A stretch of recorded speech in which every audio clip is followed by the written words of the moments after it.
വളരെ പ്രധാനപ്പെട്ടൊരു വാർത്തയാണ് സ്പോട്ട് ലൈവ് ആദ്യം പരിശോധിക്കുന്നത്. കായംകുളത്തെ LDF സ്ഥാനാർത്ഥി യു പ്രതിഭയ്ക്കെതിരെ സ്ത്രീവിരുദ്ധ പ്രസ്താവന നടത്തിയ കേസിൽ ലീഗ് നേതാവിനെ പോലീസ് അറസ്റ്റ് ചെയ്തു. ഇർഷാദിനെ കായംകുളം പോലീസാണ് പിടികൂടിയത്. പ്രതിഭ നൽകിയ പരാതിയുടെ അടിസ്ഥാനത്തിലാണ് നടപടി. സ്ത്രീത്വത്തെ അപമാനിച്ചതടക്കമുള്ള വകുപ്പുകൾ ചുമത്തിയാണ് കേസ്. അറസ്റ്റ് രേഖപ്പെടുത്തിയ ശേഷം ഇയാളെ സ്റ്റേഷൻ ജാമ്യത്തിൽ വിട്ടയച്ചു. വിവരങ്ങളുമായി ശരണ്യ സ്നേഹജൻ ചേരുന്നുണ്ട് ആലപ്പുഴയിൽ നിന്ന്. ശരണ്യ, മാപ്പ് പറഞ്ഞു, പക്ഷേ മാപ്പ് പറഞ്ഞെങ്കിൽ ഈ കേസിൽ നിന്നും തടിയൂരാൻ ഇർഷാദിന് കഴിഞ്ഞില്ല. നിയമ നടപടിയുമായി യു പ്രതിഭ മുന്നോട്ട് നീങ്ങി. ഏറ്റവും ഒടുവിൽ അറസ്റ്റ് ഉണ്ടായിരിക്കുന്നു. എന്താണ് വിശദാംശങ്ങൾ?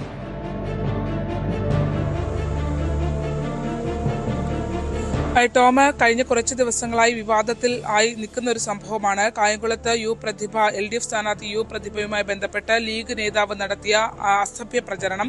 അദ്ദേഹം ഒരു പൊതുവേദിയിലായിരുന്നു പ്രതിഭയ്ക്കെതിരെ അത്തരത്തിൽ ഒരു അസഭ്യ വാക്കുകൾ ഉപയോഗിച്ചുകൊണ്ട് അവരുടെ തെരഞ്ഞെടുപ്പ് പ്രചരണത്തെ സൂചിപ്പിച്ചത്.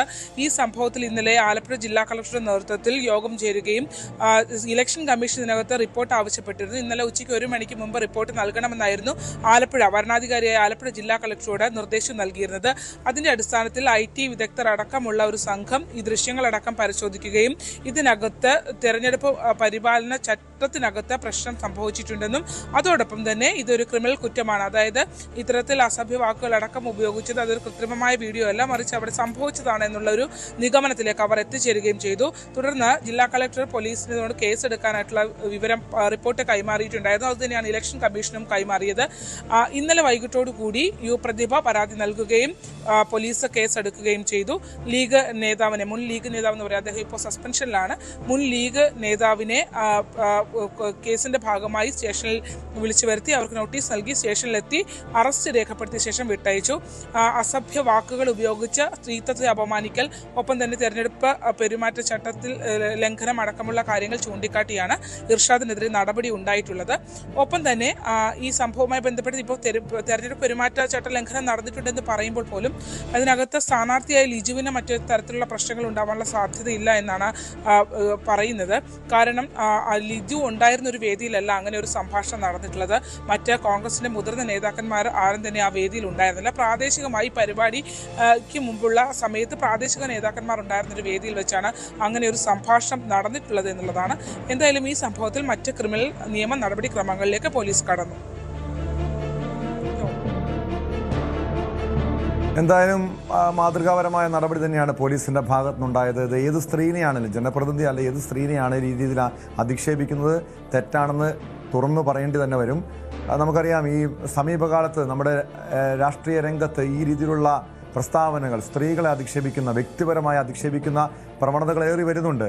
ഏറ്റവും ഒടുവിൽ KJ ഷൈനെതിരായിട്ടുള്ള അധിക്ഷേപം മുതൽ അതിനു മുൻപ് കഴിഞ്ഞ മുമ്പത്തെ ഒരു ലോക്സഭ ഇലക്ഷനിൽ രമ്യ ഹരിദാസിനെ A വിജയരാഘവൻ അധിക്ഷേപിച്ച കേസ്, അച്ചു ഉമ്മനെ അധിക്ഷേപിച്ച കേസ്, അങ്ങനെ ഈ രാഷ്ട്രീയ പൊതുമണ്ഡലത്തിൽ പ്രവർത്തിക്കുന്ന സ്ത്രീകളെ ഇല്ലായ്മ ചെയ്യാൻ ഈ രീതിയിലുള്ള അധിക്ഷേപ പരാമർശങ്ങൾ നടക്കുന്നുണ്ട്. പക്ഷേ ഈ യു പ്രതിഭ ഇതിനു മുൻപും ഇതേ രീതിയിലുള്ള പല പ്രസ്താവനകളും, വിവാദ പ്രസ്താവനകളും നടത്തിയിട്ടുള്ളതാണ്, സ്ത്രീകളെ അധിക്ഷേപിച്ചിട്ടുള്ളതാണ്. പക്ഷേ ശരണ്യ, ഇവിടെ പോലീസ് സ്വീകരിച്ച ഒരു നടപടി, അതിവേഗത്തിൽ തന്നെയുള്ള നടപടി, അത് മാതൃകാപരം തന്നെയാണ്. കാരണം പക്ഷേ അത് എല്ലാ കേസുകളിലും ഇതുപോലെ തന്നെ പോലീസ് പ്രവർത്തിക്കേണ്ടതല്ലേ? ഇത് ഭരണപക്ഷത്തുള്ള ആളുകൾക്കെതിരെ അധിക്ഷേപം നടത്തിക്കഴിഞ്ഞാൽ അതിവേഗത്തിൽ നടപടി ഉണ്ടാകും. മറുവശത്ത് ഈ പോരാളി ഷാജിയെ പോലുള്ള സൈബർ ക്രിമിനലുകൾ അതുപോലുള്ള പേജുകളിലൂടെ പലരെ ആക്ഷേപിക്കുന്നുണ്ട്. പക്ഷെ അവിടെയൊക്കെ ഒരു വശത്ത് തങ്ങളുടെ പാർട്ടിയിൽപ്പെട്ടവരെ സംരക്ഷിക്കുന്ന നിലപാടില്ലേ? പക്ഷെ എല്ലാവർക്കും നീതി ആവശ്യമല്ലേ ശരണ്യ?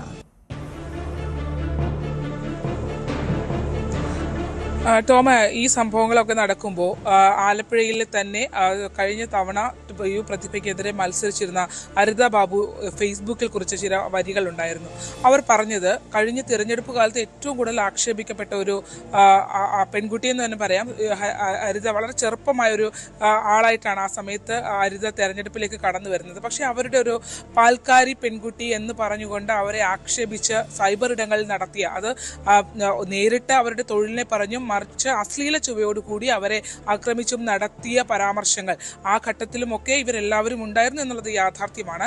അതിനു മുൻപ് തന്നെ നമുക്കറിയാം മാധ്യമപ്രവർത്തകരുമായി ബന്ധപ്പെട്ട യു പ്രതിഭ നടത്തിയിട്ടുള്ള പരാമർശങ്ങൾ, അതും ഈ പറഞ്ഞ ഒരു രീതിയിലും ന്യായീകരിക്കാൻ പറ്റാത്ത രീതിയിലുള്ള പരാമർശമായിരുന്നു അന്ന് അവർ അവരുടെ ഫേസ്ബുക്കിലൂടെ മാധ്യമപ്രവർത്തകരോട് പറഞ്ഞത്. അതായത് കോവിഡ് കാലത്ത് ഈ MLA അവിടുത്തെ പ്രവർത്തനങ്ങൾ സജീവമാകുന്നില്ല, MLA ഇല്ല, ബാംഗ്ലൂരാണ് എന്ന് പറഞ്ഞുകൊണ്ട് ആ രീതിയിൽ അവിടുത്തെ CPM പ്രവർത്തകരും DYFI പ്രവർത്തകരും പരസ്യ പ്രതിഷേധമായി രംഗത്ത് വരുന്ന സാഹചര്യം ഉണ്ടായിരുന്നു.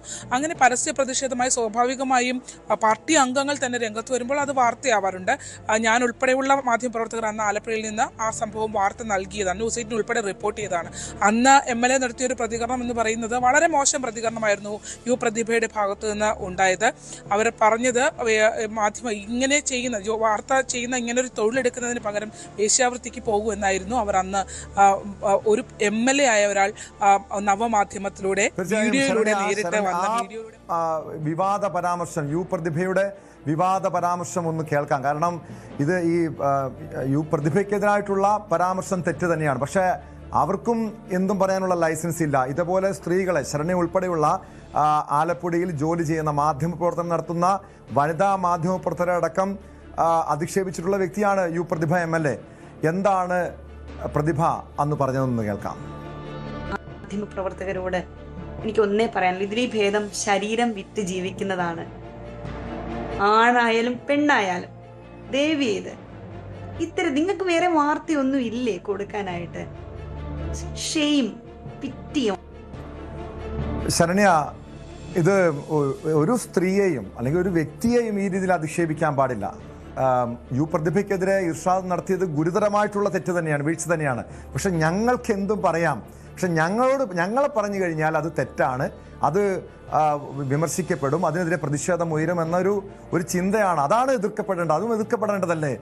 എന്തായിരുന്നു അന്ന് യഥാർത്ഥത്തിൽ സംഭവിച്ചത്? യു പ്രതിഭ അന്ന് ശരണ്യ ഉൾപ്പെടെയുള്ള മാധ്യമപ്രവർത്തകരെയാണ് ആക്ഷേപിച്ചത്. അന്ന് വലിയ പ്രതിഷേധമുണ്ടായി. പക്ഷെ ഇവിടെ ഇർഷാദ് മാപ്പ് പറഞ്ഞു. പ്രതിഭ അന്ന് തെറ്റാണെന്ന് ബോധ്യപ്പെട്ടിട്ടും അത് തിരിച്ചറിഞ്ഞുകൊണ്ട് മാപ്പ് പറഞ്ഞില്ലല്ലോ.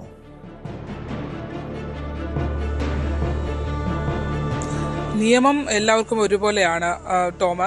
ഇപ്പോൾ ഈ പറഞ്ഞ രീതിയിൽ പ്രതിഭയ്ക്കെതിരെ നടത്തിയ പരാമർശങ്ങൾ ഒറ്റക്കെട്ടായി വാർത്ത നൽകിയവരാണ് നമ്മൾ. കാരണം ലീഗ് നേതാവ് അത്തരത്തിലൊരു പ്രസ്താവന അവർക്കെതിരെ നടത്തിയത് മൊത്തം സ്ത്രീ സമൂഹത്തെയും ബാധിക്കുന്ന രീതിയിലുള്ള ഒരു പ്രസ്താവനയാണ്. കാരണം ഒരു സ്ത്രീയും അവരുടെ ശരീരത്തിന്റെ അളവുകോലുകൾ വെച്ചല്ല, അവർ തെരഞ്ഞെടുപ്പിനെ അഭിമുഖീകരിക്കുന്നതാണെങ്കിലും രാഷ്ട്രീയ പ്രവർത്തനം നടത്തുന്നതാണെങ്കിലും മാധ്യമ പ്രവർത്തനം നടത്തുന്നതാണെങ്കിലും ഇപ്പോൾ സാധാരണ തൊഴിലിന് പോകുന്ന അല്ലെങ്കിൽ കൂലിത്തൊഴിൽ വേലയ്ക്ക് പോകുന്ന ആളുകൾ പോലും ആ രീതിയിലല്ല, അവർ അന്തസ്സായി ജോലി ചെയ്ത് ജീവിക്കുന്ന ആളുകളാണ്. അവിടെയാണ് അന്ന് ഇത്തരത്തിൽ ഉള്ള നമ്മളുടെ തൊഴിലിനെ ഈ രീതിയിൽ ആണാണെങ്കിലും പെണ്ണാണെങ്കിലും എന്ന് അവർ എടുത്തു പറയുന്നു. അത് മാത്രമല്ല, അവർ അന്ന് പറഞ്ഞത്, അന്ന് ഈ വാർത്ത നമ്മളായിരുന്നു ആദ്യം, ന്യൂസ് 18 ആയിരുന്നു ആദ്യം റിപ്പോർട്ട് ചെയ്തിരുന്നത്. ലക്ഷ്യം വെച്ചത് നമ്മളെയൊക്കെ തന്നെയാണെന്നുള്ളത് കൃത്യമായിട്ട് നമുക്ക് മനസ്സിലാവുകയും ചെയ്യും. പക്ഷേ നമ്മൾ ഒരിക്കലും ഇവരെ ഓരോ ഘട്ടത്തിലും നവമാധ്യമങ്ങളിലൂടെ വന്ന് പല രീതിയിൽ വർത്തമാനം പറയുകയും അപ്പോൾ തന്നെ CPM-നെ വലിയ രീതിയിൽ പ്രതിസന്ധിയിലാക്കുകയും ഒക്കെ ചെയ്തിട്ടുണ്ട്. ഇത് മാത്രമല്ല, മാധ്യമപ്രവർത്തകര് ജാതി പറഞ്ഞ് മതം പറഞ്ഞ് അധിക്ഷേപിച്ചിട്ടുണ്ട്. മീഡിയ വണ്ണിലെ റിപ്പോർട്ടർ ഈ കഞ്ചാവ് കേസുമായി ബന്ധപ്പെട്ട കാര്യം റിപ്പോർട്ട് ചെയ്ത സമയത്ത് അവരെ മതം പറഞ്ഞാണ് അന്ന് ആ റിപ്പോർട്ടറെ അധിക്ഷേപിച്ചത്. അത് മറ്റ് സ്ഥാപനങ്ങളിലെ റിപ്പോർട്ടർമാർക്കെതിരെ വലിയ മോശമായ രീതിയിൽ പറഞ്ഞു. പക്ഷെ അവിടെ ഒന്നും ഒരു ഘട്ടത്തിലും ഇത് തെറ്റാണ് എന്ന് ചൂണ്ടിക്കാട്ടപ്പെട്ടിട്ട് പോലും ഒരിടത്ത് പോലും തിരുത്താത്ത ഒരാളാണ് യു പ്രതിഭ. നമുക്കറിയാം, ഏറ്റവും ഒടുവിൽ അവരുടെ മകനുമായി ബന്ധപ്പെട്ടുണ്ടായ കേസ് നടക്കുന്ന സമയത്ത് FIR അടക്കം നമ്മുടെ കയ്യിൽ ലഭ്യമായതിനു ശേഷമാണ്. കാരണം ഒരു വാർത്ത വന്ന ഘട്ടത്തിൽ പോലും ആരും അത് കൊടുക്കാൻ തയ്യാറായിട്ടില്ല. ഞാൻ ഉൾപ്പെടെയുള്ള മാധ്യമപ്രവർത്തകർ അത് കൊടുത്തിരുന്നില്ല. പക്ഷേ അതിൻ്റെ FIR കയ്യിൽ കിട്ടിയാൽ പിന്നെ നമ്മൾ അതിൽ FIR-ൽ ആ പേര് രേഖപ്പെടുത്തിയിട്ടുണ്ടെന്നും എന്തായിരുന്നു ആ ഇൻവോൾവ്മെന്റ് എന്ന് കൃത്യമായി നമ്മളുടെ കയ്യിലേക്ക് വന്നു കഴിഞ്ഞപ്പോൾ സ്വാഭാവികമായും നമ്മളത് റിപ്പോർട്ട് ചെയ്തു. ആ റിപ്പോർട്ടിന്റെ അടിസ്ഥാനത്തിൽ അന്ന് അവർ നടത്തിയ പരാമർശങ്ങൾ എത്രമാത്രമായിരുന്നു. മാത്രമല്ല, നിയമം എല്ലാവർക്കും ഒരുപോലെയാണെന്ന് പറയുമ്പോൾ പോലും FIR-ൽ പേര് രേഖപ്പെടുത്തിയാൽ പിന്നീട് എക്സൈസ് കുറ്റപത്രം നൽകിയ സമയത്ത് ആ കുട്ടി ഒഴികെ ബാക്കിയുള്ളവരെല്ലാം പ്രതികളായി വരികയും ആ കുട്ടിയെ പ്രതിപട്ടികയിൽ നിന്ന് ഒഴിവാക്കപ്പെടുന്നതും ഒക്കെ നമ്മൾ കണ്ടതാണ്. അപ്പോൾ ഈ നിയമവും ഒപ്പം തന്നെ നമ്മളുടെ ഒരു പ്രിവിലേജും കാര്യം, അവിടെ തെറ്റ് ചെയ്തവരെ പോലും അധികാരമുണ്ടെങ്കിൽ സംരക്ഷിക്കപ്പെടും എന്ന് തന്നെയാണ് ഇതുപോലുള്ള പല കേസുകളും തുറന്നു കാട്ടുന്നത്. അതോടൊപ്പം ശരണ്യ സൂചിപ്പിച്ചതുപോലെ മാധ്യമപ്രവർത്തകരെ അധിക്ഷേപിച്ചത് മാത്രമായിരുന്നില്ല പ്രതിഭയുടെ ഭാഗത്തുനിന്നുണ്ടായ വിവാദ പരാമർശങ്ങൾ. ഇതിനു മുൻപ് സ്ത്രീകളെ അധിക്ഷേപിക്കുന്ന രീതിയിലുള്ള ചലച്ചിത്ര രംഗത്ത് കലാരംഗത്ത് പ്രവർത്തിക്കുന്ന സ്ത്രീകളെ അധിക്ഷേപിക്കുന്ന രീതിയിലുള്ള പ്രസ്താവനകളും പ്രതിഭയുടെ ഭാഗത്തുനിന്നുണ്ടായിട്ടുണ്ട്. അതായത് തുണി ഉടുക്കുന്ന താരം വന്നാൽ കാണികൾ ഉണ്ടാകില്ല, തുണി ഉടുക്കാത്തവർ വന്നാൽ ഇടിച്ചു കയറും എന്ന രീതിയിലുള്ള ഒരു സദാചാര പ്രസംഗവും ഇതിനു മുൻപ് പ്രതിഭ നടത്തിയിട്ടുള്ളതാണ്. അതും കൂടി ഒന്ന് കേൾക്കാം. നിർഭാഗ്യവശാൽ നമ്മുടെ സമൂഹത്തിൽ സിനിമാക്കാരോട് ഒരുതരം ഭ്രാന്താണ്. എന്തിനാണെന്ന് എനിക്ക് മനസ്സിലാവുന്നില്ല. കട ഉദ്ഘാടനത്തിന് സിനിമാ താരങ്ങൾ, അത് ഉടുപ്പിടാത്ത സിനിമാ താരങ്ങളെ കൊണ്ടുവരുന്ന ഒരു പുതിയ സംസ്കാരം കേരളത്തിൽ. എന്തിനാണ് ഇത്രയ്ക്ക് വാഹനങ്ങളാണോ കേരളത്തിലെ മനുഷ്യര്? തുണി ഉടുക്കാത്ത ഒരാൾ വന്നാൽ എല്ലാവരും അവിടെ തിരിച്ചു കയറുക. അത് എനിക്കൊക്കെ മത്തായി പറയണോന്നെ, നിങ്ങൾ തുണി എടുത്ത് വന്നാൽ മതി എന്ന് പറയും. ഇതൊരു സദാചാരമാണെന്ന് പറയാൻ എന്റെ നേരെ ഇടി ഉണ്ടാക്കാൻ വരരുത്. കാരണം എന്താ വെച്ച് കഴിഞ്ഞാൽ മാന്യമായ വസ്ത്രധാരണം ധരിക്കുക എന്നുള്ളത് നമ്മൾ അനുസരിക്കേണ്ട ഒരു കാര്യം തന്നെയാണ്, അത്യാവശ്യം. പിന്നെ തുണി ഉടുക്കാതിരിക്കാനും സ്വാതന്ത്ര്യമുള്ള നാട്ടിലാണ് നമ്മൾ ജീവിക്കുന്നത്. ഇപ്പൊ നാളെ ഇപ്പം ദിഗംബരന്മാരായിട്ട് നടക്കുന്ന ആരെങ്കിലും തീരുമാനിച്ചാൽ നമുക്ക് ചോദ്യം ചെയ്യാനൊന്നും അവകാശമില്ല. ഉണ്ടോ? ഇല്ല. ഒരാൾ പറയും ഞാൻ ദിഗംബരനാന്ന് പറഞ്ഞാൽ നമുക്ക് പറ്റത്തില്ല. ഒന്നും എന്താ അങ്ങനെ ദിഗംബരൻ വസ്ത്രം ഇടാതിരിക്കുന്നവർക്ക് ഒരു പേരുണ്ടല്ലോ അല്ലെ, ദിഗംബരനാണോ? ദിഗംബരനാ, സോറി ഞാൻ തെറ്റാ പറഞ്ഞെങ്കിൽ. അപ്പൊ അതും സ്വാതന്ത്ര്യമുണ്ട്. പക്ഷേ നമ്മൾ ചിന്തിക്കേണ്ട ഒരു കാര്യമുണ്ട്. നമ്മൾ കൊടുക്കുന്നതാണ് നമ്മുടെ ചുറ്റും നമ്മൾ കണ്ടുകൊണ്ടിരിക്കുന്നത്. നമ്മളിപ്പം ഞാൻ പറയുന്ന തെറ്റാണെങ്കിൽ സമയത്തുള്ള ഒരു കാര്യം പറയാം. ഇപ്പൊ കേരളത്തിൽ ഒരു ഒളിഞ്ഞു നോട്ട പരിപാടിയുണ്ട് വൈകുന്നേരം. മറ്റുള്ളവർ ഉറങ്ങുന്നത് ഒളിഞ്ഞു നോക്കുക, അവരുടെ പാൻറ് ഇറുകിയതാണോ, അവരുടെ ടോപ്പ് ഇറുകിയതാണോ എന്നൊക്കെ അത് കമന്റ് ചെയ്യുക. ഇങ്ങനെ കുറെ വാങ്ങുന്ന പരിപാടികൾ നമ്മുടെ നാട്ടിൽ നടക്കുന്നുണ്ട്. അത് അനശ്വരനായ നടനാണ്, ഭയങ്കര മിടുക്കനായ നടനാണ് മോഹൻലാൽ. ദാദി സാഹിബ് ഫാൽക്കെ അവാർഡൊക്കെ കിട്ടിയിട്ടുണ്ട് അദ്ദേഹത്തിന്. മീഡിയ എന്നുള്ള വൈദ്യത്തിന് അതൊക്കെ പറഞ്ഞത് നാളെ എന്നെ ഏറെ കേട്ടിട്ടുണ്ട്. പൊന്നമ്മോ ആവശ്യമുണ്ട് എനിക്ക്. ഇവിടെ മീഡിയ ഒന്നും ഇല്ലല്ലോ അല്ലെ. സത്യമായ ഭയമാണ് കേട്ടോ. പറയുമ്പോൾ ഭയം എന്ന് വെച്ചാൽ വെറുതെ വരുന്നവരും പോകുന്നവരും എല്ലാം ഇരുന്ന് നമ്മൾ അത്തരം ചില ചിന്തകളിൽ നമ്മൾ മാറണം. ശരണ്യ, ഇത് ഒരു തവണ മാത്രമല്ല യു പ്രതിഭ ഇതുപോലുള്ള വിവാദ പ്രസ്താവനകൾ നടത്തിയിട്ടുള്ളത്. നിരവധി തവണ. എപ്പോഴെങ്കിലും അത് തെറ്റാണെന്ന് ബോധ്യപ്പെട്ട് തിരുത്താൻ തയ്യാറായിട്ടുണ്ടോ? അല്ലെങ്കിൽ പാർട്ടി ആ രീതിയിലൊരു ശാസന നൽകിയിട്ടുണ്ടോ? കാരണം ഇത് നിരവധി തവണ. ഒരു സ്ത്രീക്ക് മറ്റു സ്ത്രീകളെ അധിക്ഷേപിക്കാനൊന്നും ഈ രാജ്യത്ത് അവകാശമില്ലല്ലോ, നിയമപരമായ അവകാശങ്ങളൊന്നുമില്ലല്ലോ.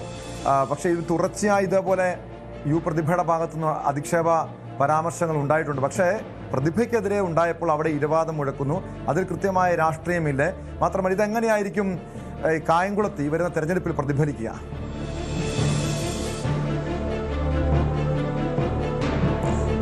ടോമി, പരസ്പര ബഹുമാനം എന്നുള്ളത് MLA ആണെങ്കിലും സാധാരണ വ്യക്തിത്വങ്ങളാണെങ്കിലും പരസ്പര ബഹുമാനം എന്നുള്ളത് വേണ്ടതാണ്. നമുക്ക് ഇവരുടെ കാര്യത്തിൽ, യു പ്രതിഭയുടെ കാര്യത്തിൽ നമ്മൾ നോക്കുകയാണെങ്കിൽ പലപ്പോഴും നവമാധ്യമങ്ങളിലൂടെ പറയുന്ന കാര്യങ്ങളെല്ലാം അത് നിയന്ത്രണം പോകുന്ന രീതിയിൽ തന്നെ സംസാരിച്ചിട്ട് പിന്നീട് അത് വലിയ വാർത്തയാകും. പക്ഷെ നമ്മൾ വാർത്ത ചെയ്യുമ്പോഴോ അല്ലെങ്കിൽ ഈ കാര്യങ്ങൾ ഇപ്പോൾ നേരത്തെ സൂചിപ്പിച്ച ആ വീഡിയോയിൽ, ടോം നേരത്തെ കണ്ട ആ വീഡിയോയിൽ പറയുന്നത് തന്നെ തുണി ഉടുത്ത സ്ത്രീകളാണെങ്കിൽ ആൾ കുറയും, തുണി ഉടുക്കാത്ത സ്ത്രീകളാണെങ്കിൽ അല്ലെങ്കിൽ കുപ്പായമില്ല സ്ത്രീകളാണെങ്കിൽ അവിടെ ആളുകൾ ഇടിച്ചു കയറും. മലയാളികൾ എത്ര വായി നോക്കി, ഇത്ര ദാരിദ്ര്യമാണോ മലയാളികൾക്കെന്നായിരുന്നു അന്ന് ആ പ്രസംഗത്തിൽ അവർ ചോദിച്ചത്. അപ്പോൾ ഈ യു പ്രതിഭ ആലപ്പുഴയിലെ കായംകുളത്തെ തന്നെ മികച്ച MLA-മാരിൽ ഒരാളാണ്. കേരളത്തിലെ തന്നെ അവർ പങ്കെടുക്കുന്ന പരിപാടികൾ നിരവധി ആളുകൾ, നിരവധി സ്ത്രീകളടക്കം വീട്ടമ്മമാരടക്കം നിരവധി ആളുകൾ വരാറുണ്ട്. അവർ വരുന്നത് ഒരുപക്ഷെ ഇങ്ങനെ ഒരു വിലയിരുത്തൽ വരുമ്പോൾ അത് എത്രമാത്രം മോശമാണ്. ആളുകളുടെ കഴിവുകളും മറ്റു കാര്യങ്ങളും ഒക്കെ വിലയിരുത്തി തന്നെയാണ് ജനം ഓരോ ഇടങ്ങളിലേക്ക് എത്തുന്നത്. പക്ഷേ അവിടെ ഒന്നും, ഈ പറഞ്ഞ സ്ത്രീവിരുദ്ധ പ്രസ്താവനകൾ നടന്ന ഇടങ്ങളിലൊന്നും തന്നെ അത് തെറ്റായി പോയി എന്ന് ചൂണ്ടിക്കാട്ടപ്പെട്ടിട്ടും അത് തെറ്റായി പോയി എന്ന് പറയാൻ ഒരു ഘട്ടത്തിലും തയ്യാറാകാത്ത ഒരാളാണ്. കഴിഞ്ഞ ദിവസം മാധ്യമങ്ങൾക്ക് മുന്നിൽ അവർക്ക് അങ്ങേയറ്റം വേദന, അവരുടെ വേദനയോട് അങ്ങേയറ്റം നമ്മളും പങ്കുചേരുന്നു. അങ്ങനെ പറയാൻ പാടില്ലാത്തതാണ്. ഇർഷാദാണെങ്കിലും യു പ്രതിഭയാണെങ്കിലും പറയുന്ന കാര്യങ്ങൾ തെറ്റാണ് എന്ന് തന്നെയാണ് പറയേണ്ടത്. തിരുത്തേണ്ട സമയത്ത് അത് തിരുത്തിയിട്ടില്ല. മാത്രമല്ല, ഇതിനകത്ത് കോൺഗ്രസ് കുറച്ചുകൂടി മര്യാദ കാണിച്ചു. ആ വേദിയിൽ പോലും ഇല്ലാതിരുന്നിട്ടും UDF-ന്റെ സ്ഥാനാർത്ഥി M. ലിജു ഈ സംഭവം, ഈ വീഡിയോ പുറത്തേക്ക് വന്ന ഘട്ടത്തിൽ തന്നെ ലിജു പ്രതിഭയ്ക്ക് ആ ഇർഷാദിന് വേണ്ടി പ്രതിഭയോട് പരസ്യമായി മാപ്പ് ചോദിച്ചുകൊണ്ട് മുന്നോട്ട് വന്നു എന്നുള്ളതാണ്. സംഘടനാപരമായ നടപടികളിലേക്ക് ലീഗ് കടക്കുകയും ചെയ്തു. പ്രാഥമിക അംഗത്വത്തിൽ നിന്ന് ആ വ്യക്തിയെ മാറ്റുകയും ചെയ്തിട്ടുണ്ട്. അപ്പോൾ അത്തരം ഒരു ഇടപെടൽ എന്തുകൊണ്ട് CPM കേന്ദ്രങ്ങളിൽ നിന്നും ഉണ്ടായില്ല എന്നുള്ളത് യാഥാർത്ഥ്യമാണ്. ആരും ഒരു എവിഡൻസും ഇല്ലാത്ത വാർത്തകളൊന്നും അല്ല ആ ഘട്ടത്തിൽ മാധ്യമത്തിൽ അന്ന് റിപ്പോർട്ട് ചെയ്തത്. ഒപ്പം തന്നെ ഈ ചലച്ചിത്ര താരങ്ങളായ സ്ത്രീകളടക്കമുള്ള ആളുകളെ ഇത്തരത്തിൽ അധിക്ഷേപിക്കുന്നു. ഈ രീതിയിൽ ഒക്കെ അവർ പറഞ്ഞു പോകുന്ന ഘട്ടത്തിലും ഒരിടത്തും ഒരു നിയന്ത്രണവും ഉണ്ടായിട്ടില്ല. ഇന്നിപ്പോൾ ഈ പറയുന്ന പിന്തുണ കൽപ്പിക്കുന്നവരെല്ലാം തന്നെ ആ ഘട്ടത്തിലും ഇത് തെറ്റാണ് എന്ന് പറഞ്ഞു കൊടുക്കാൻ, അല്ലെങ്കിൽ അത് ശരിയല്ല, അങ്ങനെ അധിക്ഷേപിക്കുന്നത് ശരിയല്ല എന്ന് പറയാൻ ഒരു ഘട്ടത്തിലും തയ്യാറായില്ല എന്ന് പറയുമ്പോഴാണ് കാര്യങ്ങളെ രണ്ട് തട്ടിൽ കാണുന്ന ഒരു നീതിയുടെ വ്യത്യസ്തമായ തലങ്ങൾ നമ്മൾ കാണുന്നത് എന്ന് തന്നെ നമുക്ക് പറയാം. എന്തായാലും നമ്മൾ ആ ഒരു ചിന്താഗതിയിൽ മുന്നോട്ട് പോകുന്നില്ല. അന്ന് ഞാൻ ഉൾപ്പെടെയുള്ള മാധ്യമപ്രവർത്തകരെയാണ് ഈ രീതിയിൽ വേശ്യാവൃത്തിക്ക് പോകൂ എന്ന് അവർ പരസ്യമായി അധിക്ഷേപിച്ച് മുന്നോട്ട് പോയത്. പക്ഷേ എങ്കിൽ പോലും നമ്മൾ ഒരിക്കലും പല അപക്വമായ പ്രസ്താവനകൾ നടത്തി തള്ളിക്കളയുന്ന ഒരാളായി പറഞ്ഞുകൊണ്ട് ഈ രീതിയിൽ പ്രതികരിക്കാതെ നമ്മൾ അതിനെ തള്ളിക്കളയുകയാണ് ചെയ്തിട്ടുള്ളത്. യെസ്, വ്യക്തമാണ്. ശരണ്യ സ്നേഹജനാണ് വിവരങ്ങൾ നൽകിയത്. ശരണ്യ സൂചിപ്പിച്ചതുപോലെ പ്രതിഭയുടെ ആ വേദനയ്ക്കൊപ്പം, ആ സങ്കടത്തിനൊപ്പം, വിഷമത്തിനൊപ്പം നമ്മളുണ്ട്. കാരണം അതൊരു സ്ത്രീയും ഈ രീതിയിൽ അധിക്ഷേപിക്കപ്പെടാൻ പാടില്ല. പക്ഷെ അതുപോലെ തന്നെ പ്രതിഭയെ പോലുള്ള നേതാക്കളും ഓർക്കണം.